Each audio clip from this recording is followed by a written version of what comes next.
I used to sleep in my car, you know where I sleep now? On the sidewalk. After losing everything within 3 days, and after losing my dog, somebody took my dog. And I'll be honest with you, that broke my heart. Some guy just came up to me, took a razor. It's really, really hard to deal with life out on these streets. So before we get started on this video, I actually want to say that I'm not here to expose him or defame him. I'm just here to show you guys and experience a story, and someone to join me on this mukbang and tell their story of what it's like in being in that situation and how you can get yourself out in that situation. And he has some really good advices, and I hope you guys stay throughout the video and actually share it and like it and watch it. Enjoy. All right, so we got you a chicken burrito, like you said. Great. And I got myself some chicken tacos as well. Okay. And if you want some chicken tacos, feel free. I don't know if you're okay with this. Yeah. It's a little hot. Please be careful. Oh, that's fine. But dig in if you want. Man. Man. We are here joined with Jeff. First of all, welcome back to another mukbang. This man is kind enough to join me or have us join him for this meal, and I'm curious what it's like in his situation. Yes, if I'm gonna show you guys his trick to open up that Coke bottle, and it was amazing. But this is Jeff, and I'm just curious about him, and also we got Mexican food.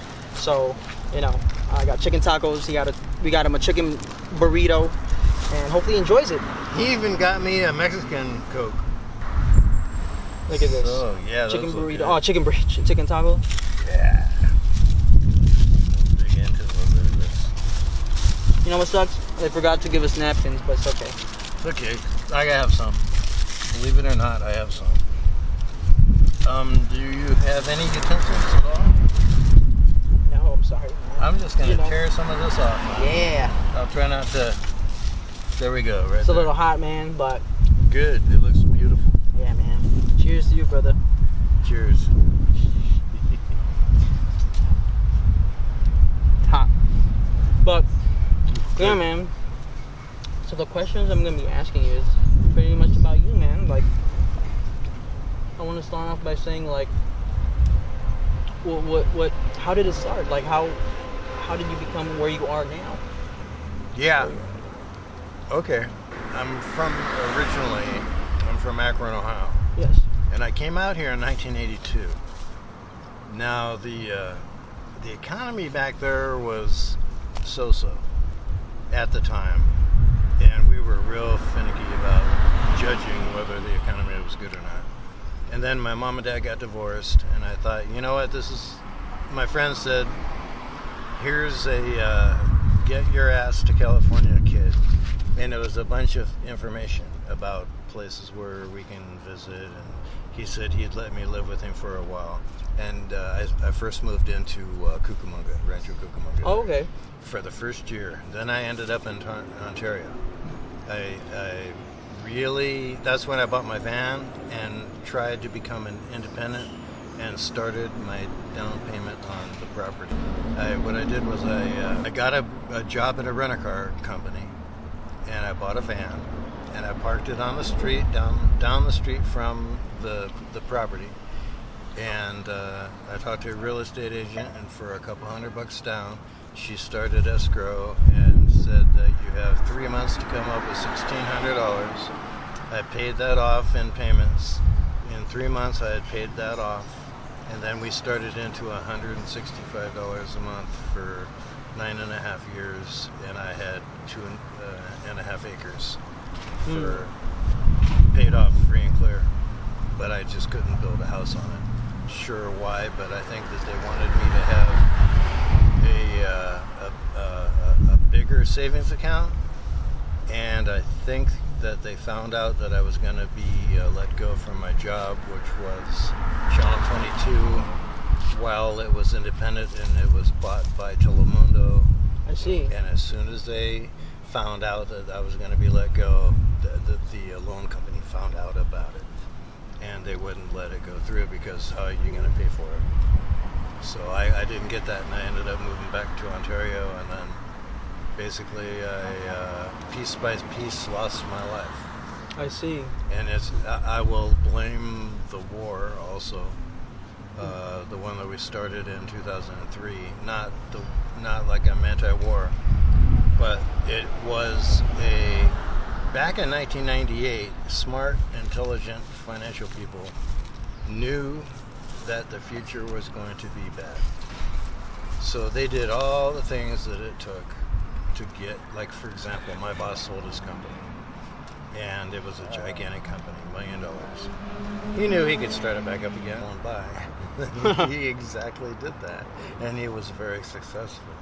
So, talked a lot also, but in general, I always thought that when I went to an area outside of this area, and we can talk about that later if you wish, but I had a problem. I just had a problem with the people. There was too much drugs, too much thievery. You couldn't trust anybody, and I felt funny about that. So I moved back here to LA proper. I had never lived in LA. I've always lived in Ontario or Cucamonga, and I drove into my jobs or whatever. And I worked in Pomona, and that was easy from Ontario. But now, since 2013, I've been here, and I was considered homeless as soon as I got out of my U-Haul van. And I'll be honest with you, that broke my heart, because I used to work on police cars in Palm Springs. That's when, in 1987, I used to have the master key to the police department. And all of a sudden, everything's now, nobody cares about what you used to do. They care about what you do now, and how come you're still not doing it. And people don't understand that it's a contractual thing. And you can be the cheapest and the best and still not get the contract, because it's up to City Hall people who vote. And so anyway, he lost. He either got the contract or something was not right. I didn't feel good, but I had a chance to move on, so I moved on. So I'm pretty proud of myself. I've tried to stay on top of things, and I'll be honest with you, I do not consider myself homeless. I got here in 2013 in the end of April. After losing everything within 3 days, and after losing my dog, somebody took my dog. The only one left, because in the Palm Springs area, I had 2 of them killed. One was poisoned, one was ran over. And it wasn't because I hope to God, nothing that I said, but it was just like the people down there is like the meth area of the world. Yeah, meth that's capital. Crazy. It went from like all over the place, but used to be up like in Oregon and yeah, it just slowly transitioned. It used to be, or expanded, excuse me. I heard Riverside in general, but the truth is that it basically is in Desert Hot Springs. That's where we parole all the bad people.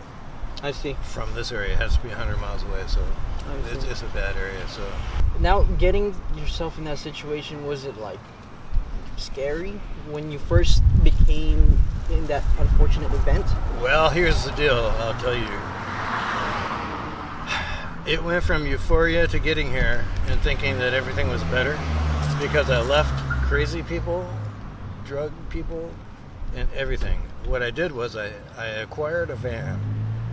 I put it through a special sale, where if you leave a van on a property for so long, you can get it. I forget the name of that, but it's public sale or something like that.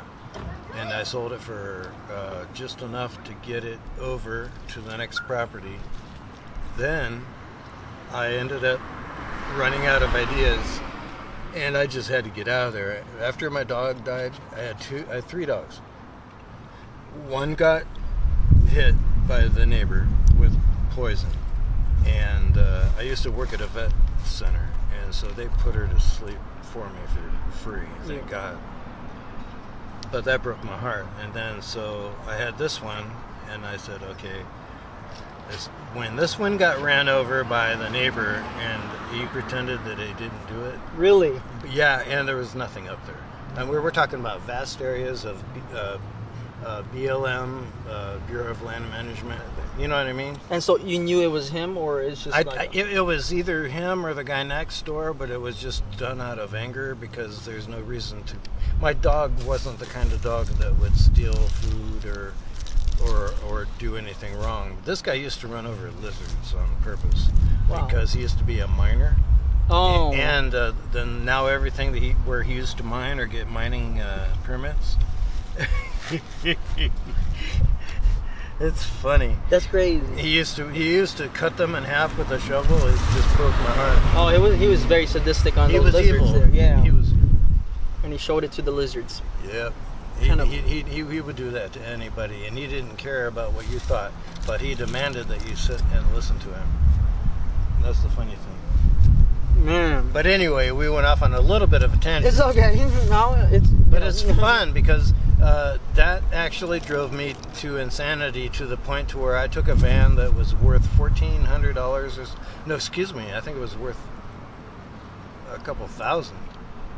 You can look it up, but it was beautiful, and I got $400 for it, and that's a miracle back then. That's a great deal. That was back when the gas prices were incredible, and what I did was I went, took it to the funny thing is I needed this help, you know. Yeah, man. So you know, so you figured. I tried to get away from all the nuts, and I couldn't do it. I bet, man. It's hard. There's too many. I tried so hard. So, since you're in this situation, like, what is it? What are you trying to do now to try to get yourself out the situation? I'm curious about that. Okay. The first part's going to sound negative, but it's all true. It's okay. I have called City Hall. They will tell you to call either 211 or 311. So if anyone that's listening, just call City Hall and say, I'm interested in learning how to help myself to get a place to live as I am homeless. You can say you're homeless living on the street, you can say you're homeless living in a car, or whatever. Technically, it's always been illegal to live in your car, but for the last 4 years or so or more, the mayor has made a special override so that you can live in your car, provided that you are not in front of residential areas or schools or places where kids are.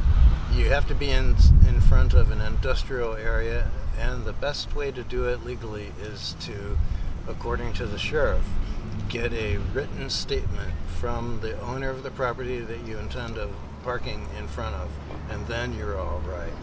But it still all comes down to the law states that you're not allowed to live in your car, period. And I was told that by LA City people that write the tickets for the cars. And so that's crazy. So what's going to happen is eventually, even though you think you've got it all set up, one of these days they're going to change that law back, and then I'm not going to be allowed to live in my vehicle. And I don't know what the qualifications of being an RV person are, but in Oregon they have what's called an RVer. Basically what I've done is I've tried to find a way, and everyone that gives me a number to call, it goes to voicemail. Wow. Everyone that I talk to on the street doesn't know or just plain doesn't want to waste their time explaining it to me, because it doesn't matter to them. They don't want that. They don't want help because it limits. Usually these places will not let you do drugs in there and all that. And I've already been involved in the beginning aspects of getting into one of these, and it was in my opinion, a bad area. And as a result, when you're in a bad area, you don't feel comfortable. And then what happens is you're only allowed to take 3 things container-wise. Like I could have this, and another one of these. Oh wow! So you're limited. And then they wave you with as if to check for guns and knives. Metal detector. They do that every single time you go in and out. period. You don't feel comfortable there at all. So that's why I'm going to get a van, I believe, and then I might. I'm going to school right now. To answer your question, this is my second week of school, actually. This is my second week of school, and they're helping me out a lot. If it wasn't for what I'm looking forward to is my financial aid money, and because there's so many students, and I'm changing my major, because I'm doing that, they're going to make me wait until next week. I see. Until I find out when I'm going to get my money. So school is you're doing great on school. Like, you like it. You enjoy school. I like school because I'm actually serious about it. But there's people that do it for just the money to stay alive, because it's really hard.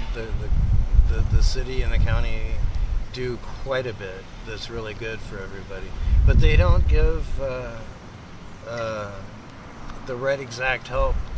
I mean, a lot of this stuff that's going on here is just plain thievery, gangs, and other things that is just totally illegal stuff. You see a lot of things, man. It's immoral, unethical, or illegal.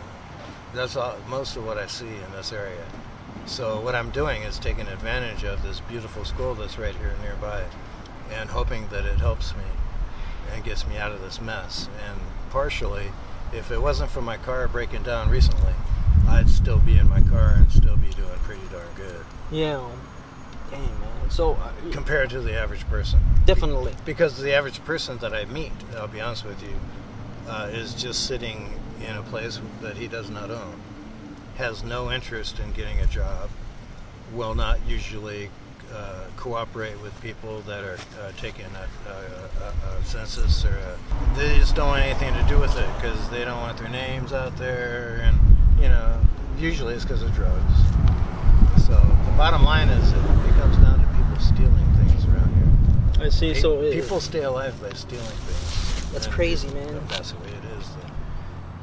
Like, yeah, man, that's crazy to hear. Of course, you're trying to get yourself out of this situation, because some people, from what I've seen and noticed, in my assumption, my lack of judgment maybe, they are comfortable. Some people are comfortable in... they would prefer this? Yes. Because they have no responsibilities. No That's what it is. responsibilities. If somebody comes up and gets you up in the morning and says, you have to do this, and they don't want to, it's like, I think they should have to. I think they should. No, that's pretty crazy. Or they get taken away correct. and beaten or chained down to a bed. Just kidding. Jeff got some jokes. I like to be. I have a warped sense of humor, but I also have a sense of humor. No, that's hilarious, man. That's actually very funny, man. You have to have one in LA. Yeah, no, definitely. This is the greatest. This is a great city. That's the reason that what I do is I walk around and I say hi to people that look like they're totally out of it and totally depressed. And I've met people that just looked at me and couldn't believe that I said hi to them. Because you know what it really comes down to? Human psychology, I think. Everyone wants to be heard. And so if you don't listen, you're not helping them at all. You can have there was somebody made a comment about vacations. They said, it was on the radio. It's like, if you just went to a vacation and your friend just went to a vacation, you can ask your friend how their vacation went, but really you just want to tell them how yours went. You don't really give a crap about, excuse my language, yeah, no, it's okay. about their vacation. You really just want to talk about you, and they want to do the same thing, but you're not listening because you're telling them about your situation. It's like a selfish kind of. Yeah, at some point in time, I try to just pick a point in the conversation and shut up for a while to make sure that I'm not, while he's thinking about, or the next person is thinking about the next thing that they're going to say. Because I tend to be hyperactive by nature, and I don't know what the diagnosis is. I like I say, I don't consider myself homeless. When I got here in 2013, I thought I was going to have a job within like a few days or like a month. And they wanted me to work on the radio system for the MTA, for the trains and the buses. And they were going to pay me quite well. And this is in July. I think it was real close to my birthday of 2013. And they wouldn't help me because I couldn't find my previous boss. I see. For a reference. Oh, wow. And that's the only reason they gave me. That's crazy. Yeah, and that's what I said. That would have been... That was heartbreaking to me. Yeah, definitely. Because so now I got to go through it again, but I'm not going to give up. I'm actually going to go back and I'm going to try. I have a lot of knowledge about different things, so I don't consider myself exactly homeless because a lot of people that are homeless don't have good enough support systems. It's not that they're stupid or necessarily mental. It's true that a lot of times they're mental. Really, it's really, really hard to deal with life out on these streets because at night okay, for example, last week I had my backpack cut off of my back with a razor. From someone, or? Yeah, some guy just came up to me, took a razor so he didn't have to cut the straps. He didn't want to wake me up. Oh, so this was like, you were sleeping. I was laying down on my stomach and I had a backpack. And he took a knife, a razor. It had to be a razor because it went and he lifted it up. And I woke up after it was all empty. And I looked at him because he had the razor. I didn't do anything. But he got a lot of money. He got like $500 something worth of stuff. But so that's okay though. It's really survival, man. Out here, what it is too many bad people that are allowed to walk around, and if they don't do anything, they're allowed to walk around. I see. So you have to do something first. Yeah. So you can be walking around looking real suspicious, but if you don't do anything, there's nothing that the police can do, and it's a waste of their time, usually, mess with you. Yeah, definitely. I'm very lucky. I don't get messed with too much. I try to keep myself as clean as possible. I stay away from all that. But at the same time, it's really hard to do that because people walk up to you and then they cause problems. Yeah. And people want to know who was that, and it's like, I don't know. Yeah, man. So, like, being in this situation, how different do people treat you? Oh, that's the funny part. They treat you completely different. I used to be someone who worked on security systems. Like I said, I used to work on police cars and stuff like that. So I had keys. I could do anything. I can go anywhere. I had the master key to the University of Akron because I was a student there and I was involved with the amateur radio club. So I had a key that was a master key. And all these people trusted me. And it happened up until the late 90s, mid to something 90s. I heard a radio host say, you know what, one of my best friends, we've treated each other great for years, and he just showed me that he didn't trust me the other day. Isn't that weird? And I thought, well, that just is perfect because it makes sense to what I have felt myself. Because my friend kind of didn't trust me one time, and that kind of ruined our relationship, and I had to move as a result one time because one of them was the friend of the landlord, and he got broken into, and they thought, well, it has to be him because he's here all the time, and they just made assumptions. So I've had some like really weird situations. People, for example, I used to volunteer for an LA area dog shelter, and we would take the dogs to different locations and get them adopted. And the thing is about getting the dogs adopted, is you go to these places that are on, like, for example, PCH was where I was at. The second that lady overheard me say to the other girl that I wasn't doing that well, and, I lived in my car, she overheard that. She started moving her purse. She started locking all her cabinets. She locked everything, including the bathroom. And we were allowed to use the bathroom, but she had to unlock it after that. So that's how bad it is. People, when I first got here in 2013, I was treated really good by everyone in the Palm Springs area. Even though the sheriff didn't understand me, but the police did. But I didn't have any records of any kind.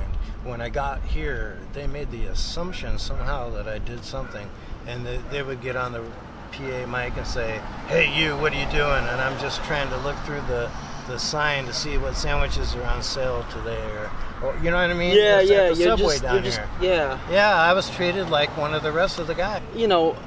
Based on people's assumption about homelessness and homeless people, they misjudge you.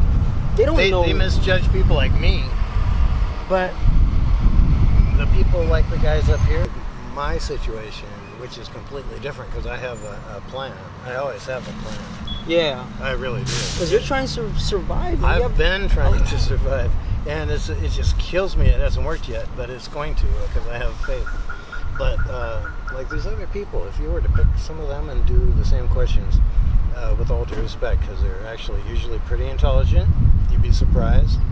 You'd be surprised. It all comes down to they have no interest in actual responsibility of any kind. They just want to get high. They just want to get high and socialize off the government. And so if they take general relief away and food stamps away, which I expect pretty soon, within 5 years or so, I think that would be reasonable.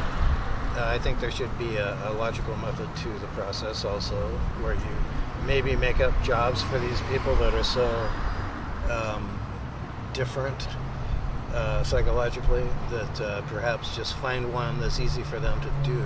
As long as they do it, then they have a place to stay that's safe, that's secure, and then they can trade jobs. They can wash the dishes the next day, and then I have ideas, for things that people could actually do to give people, like, instead of these people this, like, where do they sleep at? Places like this. Come on.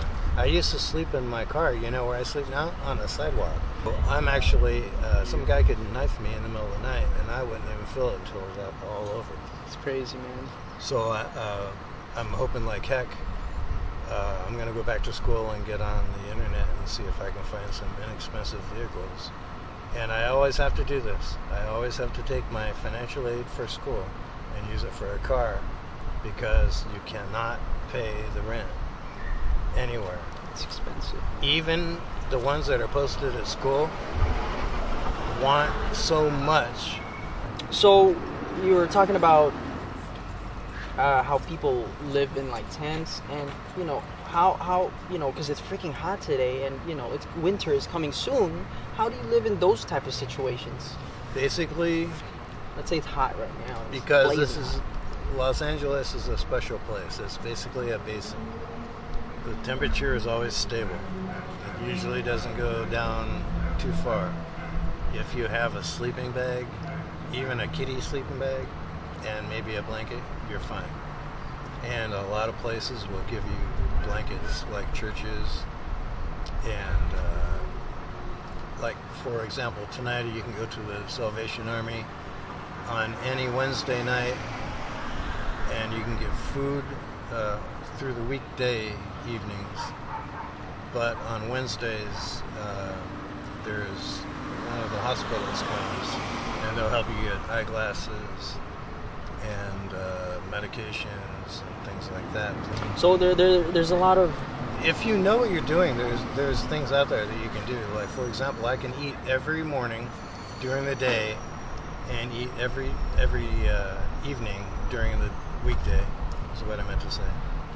And then on the weekends, I have to go to the other place, which is not that far down from here. Yeah. But there's a place right not too far down here. It's a church that you can get excellent breakfasts. The chef is an actual chef, and it tastes great, and he balances it out correctly for everybody, and it's really a good deal. So the average person that's homeless right now that complains about having food problems is kind of crazy, because there's like a church there, a church up here, and a church over there, and then you got Salvation Army, and you know what I mean? I mean, I've got a list of stuff. Yeah, so you definitely, you have structure. I have a method of, if this doesn't work, then I can go here. But I get food stamps, and all these people are eligible for food stamps. And what they do a lot of times is they illegally trade them for money, to get advantage of the situation. Well, they get liquor or drugs out of it, and they do it illegally. And I'm not sure how they do that, but they do it. So if you ask them how they're doing, they'll say, "Well, I'm not doing too good because I did this and this," and it's basically all a bunch of crap. Because basically everything they're doing is illegal. They take their money out immediately and do God knows what with it, and then they turn the food into cash and do not God knows what with that. Yeah. And then they have problems and they steal and stuff. Not everyone, but I found this out to be pretty. I found out you can't trust anybody at all, and that's the thing. Like when you wake up and somebody's got a razor blade right there, they've already taken everything. He had the last handful. I wanted to do something, and then I thought, no, he might just hit me with that razor blade just right, and I'll be dead. It's crazy, man. That is crazy that people would actually go that far. Yeah. So the truth is you need to see, like, there's a difference between me, who doesn't think I'm homeless, even though I really have turned into it. I had no choice, basically. When I first came here, I thought I'd have a job right away. Didn't work that way. I was like kind of pushed into the system because I was carrying things around.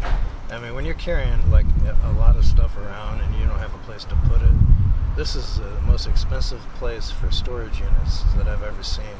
So it's been really hard for me to store my stuff. What do you think about the homelessness in general? In general, I think it's not going to end the way we're doing it. We got to do something different and pretty fast. It appears that everyone involved with changing it has something to lose if it gets changed. So it's not going to get changed. I listen to everything that our mayor says. I listen to everything that his people that don't like him say, and on the radio, and I try to put it together and see what seems to be true or not, because you never know. But all I know is I remember listening to him before he was elected, and I think that he didn't do a lot of things he should have done, and I don't want to go too far because I don't want to make this political. And I think he's a good guy in general. I think he's trying to do the right thing. I don't know if I was in his shoes exactly what I would do. And I guess that's kind of maybe what your question is. Yeah. Here's what I would do. I'll tell you the truth. I would pick a place that was really big, and I would make places where you could curl up or stretch out, and then you have some storage units on the same site, and then you create jobs for these people, and you make them work, and if they don't work, they go to jail, and it's not for a long time. Then they have to pick another job, and then they have to do that job, and you can have security for the whole place. You can have somebody that's dishing out food. You can have somebody that's cooking food. You can have somebody that's cleaning, mopping. Every morning, they can squirt in some kind of a disinfectant cleaner around the area, and they can be in charge of that. And then everybody rotates, and whatever you like or whatever you're good at, if there's a job available through the city, they should hire you. And something like that. There's got to be some system. There's got to be something, because right now all they do is they pick up after the mess and they let the mess accumulate again, and they keep doing it over and over. It's the routine already, huh? They don't have a real plan. Yeah, it sucks. But well, are you? Well, this is a a question. I'm curious about this question. Are you happy where you're at, or are you happy as? I'm happy as a person, and I've always been happy as a person. I never expected this. That's why it can't last much longer, because I'm starting to get angry. And when I get angry, instead of getting mad, I do something about it. Take action. Yes. Yeah, and yes. I'm going to do something. What I'm doing right now, going to school, is getting my financial aid. I'm very close to the degree.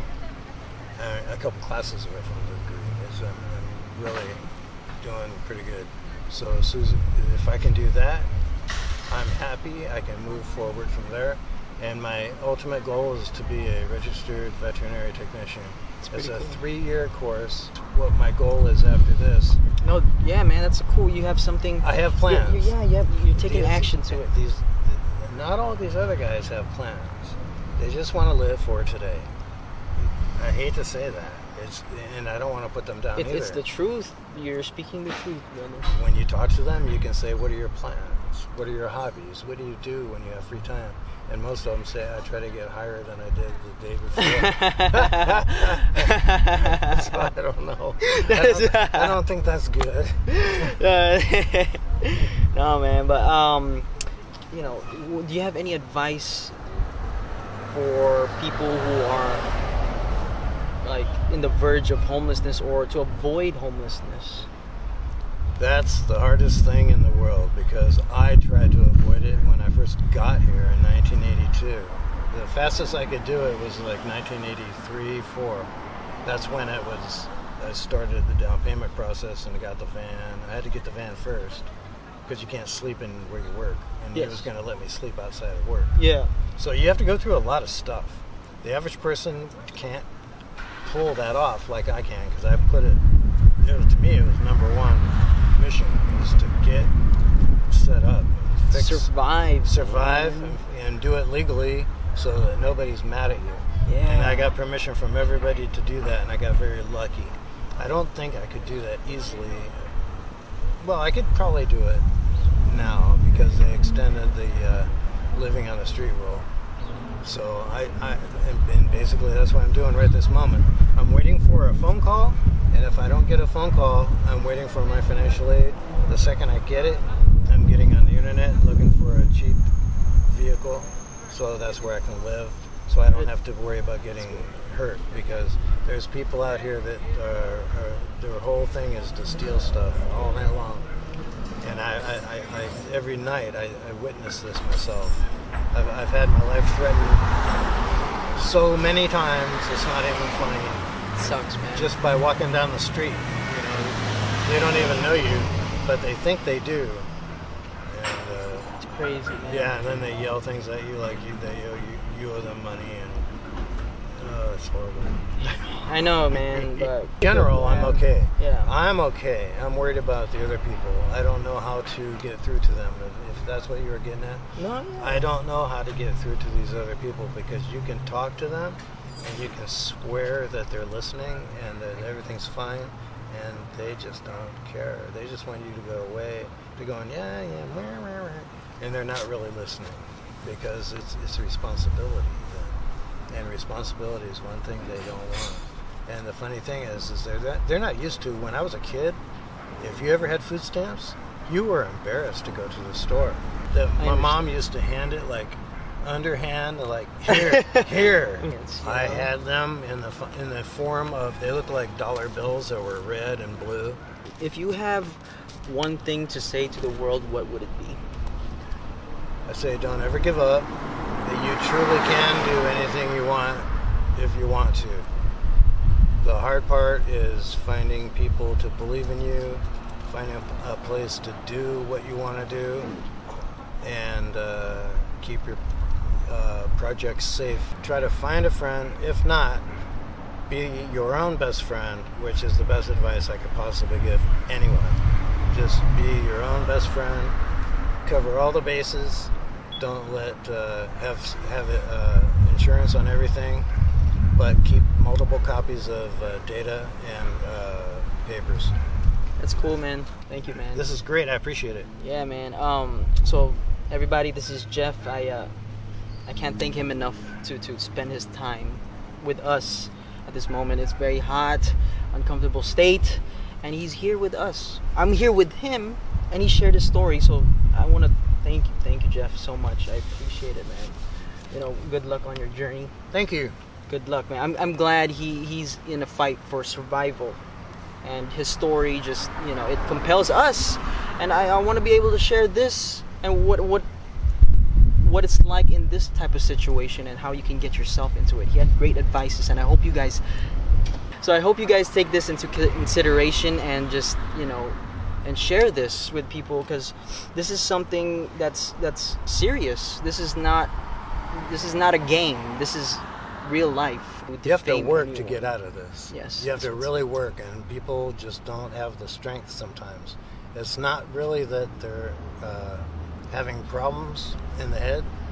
When you really realize what I have to go sign so many forms so many times, I have to watch my mail, I have to be here, I have to be there, I have to prove that I'm looking for a job, I have to do this, I have to do that. It is enough to kill you. Some of these people, it's too much for them. Thank you so much, Jeff. Thank you guys so much for joining us on this meal. And if you guys like this video, please give it a like and share it, please. I want to be able to share this to the world, and I hope, you know, Jeff makes an impact. So thank you so much. Thank you. Appreciate for it. Listening. Yeah, man. It's Thank my you. honor to be here. Very nice to meet you, man. Thank you very much. Y'all take care. Peace.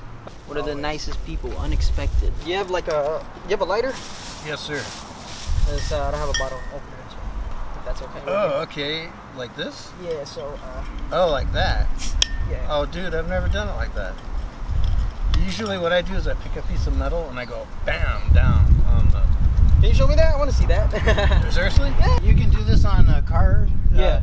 You can stick it in the, like when you open the door, you can stick it where the door... Yeah. Oh, I see what you're saying. Okay, so basically just put the bottle cap here. Yeah. And then you just don't hurt yourself, just and don't break the glass. Get it at a slight angle and go. Oh, did you? Yeah. That was freaking cool. Look at how flat it is. It's not That is bent. cool, man. That is really It's not cool. bent at the corner. Unbelievable. Up here. Sorry. You're good. The noise, man. What's going on there? What's Oh that? yes, I'm so sorry. No, I don't know what's going on over there. What's going on there? I'll take a bite. I hope the dog's okay. Jesus.